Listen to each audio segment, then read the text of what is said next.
Hi, வணக்கம் மக்களே. இது உங்கள் ருத்ரன் 2.0 சேனலுக்காக உங்கள் மூர்த்தி.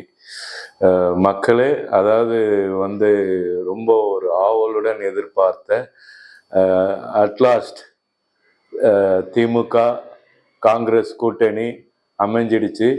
அதாவது இதில் எப்படி சொல்றதுன்னா, ஸ்டாலின் அவர்கள் இதை சாதிச்சிட்டாருன்னே சொல்லலாம். ஏன்னா பல இழுபறிக்கு பின்னர் சிதம்பரம் பேசுறாங்க. பல விதமாகலாம் பேசப்பட்ட இது கூட்டணி அமையுமோ அமையாதோ அப்படின்னு சொல்லிட்டு ஒரு இலவு காத்த கிளி போல தாவைக்காவும் காத்துட்டு இருந்தாங்க. ஸோ எல்லாவற்றையும் மீறி இன்னைக்கு கூட்டணி அமைஞ்சிருக்குது. இதுக்கு யாரு காரணம்னா, சிதம்பரம் ஐயா அவர்கள் பேசினதுன்னு ஒரு காரணம்னு எடுத்துக்கிட்டா கூட, அங்கிருந்து டெல்லியிலேருந்து சோனியா அம்மையார் ஒரு கிரீன் சிக்னல் காட்டியிருக்காங்க.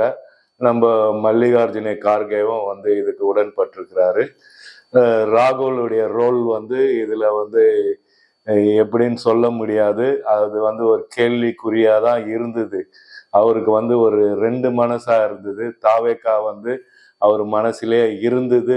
இருந்தாலும் சீனியர்கள்லாம் சிதம்பரம், சோனியா அம்மையார், மல்லிகார்ஜுன கார்கே இவங்கெல்லாம் ஒரு ப்ரெஷர்னால ராகுல் காந்தி ஏற்றுக்கொள்ளக்கூடிய விஷயமா இருந்தது.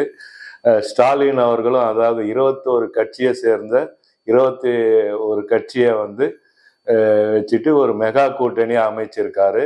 இதுல எப்படி ஒப்பந்தம் ஆகுதுன்னா, 28+1 28 சட்டமன்ற தொகுதி பிளஸ் ஒரு ராஜ்யசபா அப்படின்ற ஒரு கணக்குல ஒப்பந்தம் போடப்பட்டிருக்குது. தமிழ்நாடு காங்கிரஸ் தலைவர் செல்வ பெருந்தகை அவர்களும் ரொம்பவே பொறுமையோட இருந்தாரு. அதாவது அவரை நிருபர்களா கேள்வி மேல கேள்வி கேட்டது கூட அவர் இந்த கூட்டணி அமையும்ன்றத ஒரு ஸ்ட்ராங்காவே இருந்தாரு. ஏன்னா அவருக்கு தளபதி ஸ்டாலின் மேல அவ்வளோ ஒரு நம்பிக்கை. தளபதி ஸ்டாலின் இந்த கூட்டணி அமையறத விடவே மாட்டார்ன்ற ஒரு அசாத்தியமான ஒரு நம்பிக்கையோட தலைவர் காங்கிரஸ் தலைவர் செல்வ பெருந்தகை அவர்களும் ஸ்டாலினோட ஒத்து போனாரு அப்படின்னு தான் நம்ம சொல்லணும். அதை விட பெரிய விஷயம் ஏன்னா பல சூழ்ச்சி வலைகள் பின்றாங்க. நம்ம இடைப்பட்ட காலத்துல மாணிக் தாகூர், வருண் சக்கரவர்த்தி, கிறிஸ்டோலுங்கரே கூட எங்க சோழ போயிடுவாரோன்னு நினைச்சேன். ஆனா நினைக்கல. அவரும் இந்த ஒப்பந்தத்துக்கு கையெழுத்து போட்டாரு. அதை விட தலைவர் முத்துவேல் கருணாநிதி என்னும் ஸ்டாலின் எப்படி பதவி ஏற்றாரோ அந்த கெத்தை இந்த ஒப்பந்தம்லாம் முடிஞ்சதும் சும்மா ஸ்டைலா ஒரு கெத்தா ஒரு மாசா ஒரு ஃபோர்ஸ் கொடுத்தாரு. அதாவது சமிக்கன எல்லாம் முடிஞ்சுது, ஆல் இஸ் ஃபினிஷ்டுன்னு சொல்லிட்டு ஒரு ஸ்டைலா கார்ல உட்காரும் போது ஒரு கெத்தை காமிச்சாரு. அதுதான் நம்ம சோசியல் மீடியால வைரலா போயிருக்குது. அதுவும் அதை அவரும் ஸ்டாலின் அவர்களே மென்ஷன் பண்ணியிருக்காரு. அவர் எப்படி இந்த ஒப்பந்தத்தை முடிச்சேன் அப்படின்னு சொல்லிட்டு.